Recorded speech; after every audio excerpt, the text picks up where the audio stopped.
এই তাওয়া কালিজিটা দেখেই আমার এত ভালো লেগেছিল, মুখে লিটারেলি পানি চলে আসছিল। এটা তো আমার বানিয়ে খেতে হবেই হবে। যেরকম দেখতে সুন্দর তেমন সুন্দর তার স্মেল, মশলার কড়া গন্ধ, সাথে টকটক একটু লেবুর ভাব, কাঁচামরিচ আর চিলি ফ্লেক্সের স্বাদ মিলানো, দারুণ একটা টেস্ট। এটার ঘ্রাণটাই মূল আকর্ষণ ছিল আমার।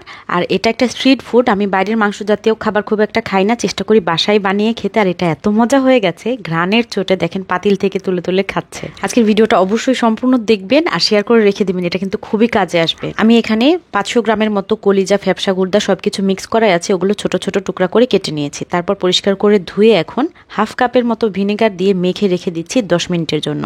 এভাবে মেখে রাখলে কলিজাটা রান্নার পর যেমন সফট হবে, বাজে কোনো গন্ধ আসবে না, আর এর মধ্যে যা রক্ত আছে সব বের হয়ে চলে যাবে।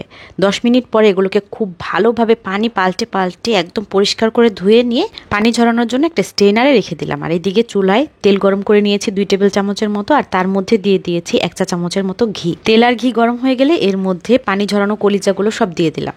এখন চুলার আঁচটা আমি বাড়িয়ে রেখেছি, বাড়তি আছে একটু নেড়েচেড়ে দিচ্ছি। একটুখানি হলুদের গুঁড়া দিয়ে দিলাম, এটা না দিলেও চলবে। তারপর ঢাকনা দিয়ে ঢেকে রান্না করলাম 10 মিনিটের। তারপর ঢাকনা খুলে 1 চা চামচ করে আদা আর রসুনের পেস্ট দিয়ে একটু নেড়েচেড়ে ঢাকনা দিয়ে ঢেকে রেখে দিলাম মিডিয়াম আঁচে। এই ফাঁকে আমি একটা মশলা বানিয়ে নিচ্ছি, এই মশলাটা কিন্তু এর স্বাদ অনেক গুণ বাড়িয়ে দেবে।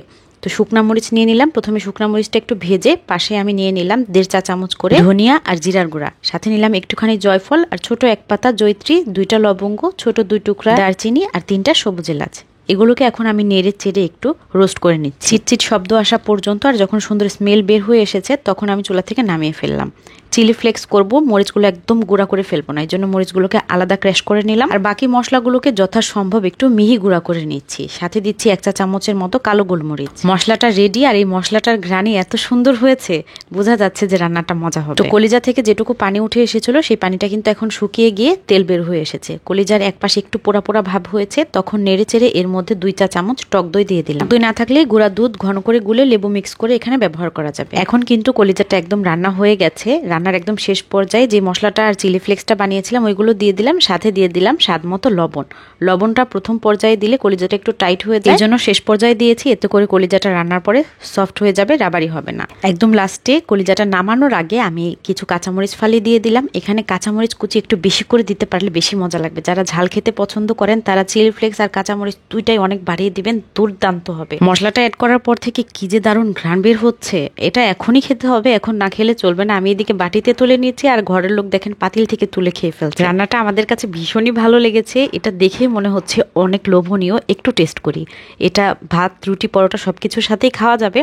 আমার তো খালি খালিই খেয়ে ফেলতে ইচ্ছে করছে। তো রাতে খাওয়ার পরে একটুখানি বেঁচে গিয়েছিল, আমি সকালবেলা আবার নিয়ে বসে গেছি। দেখেন সকালবেলা আমি কলিজাটা কেটে দেখালাম, এটা এখনো কতটা সফট আছে।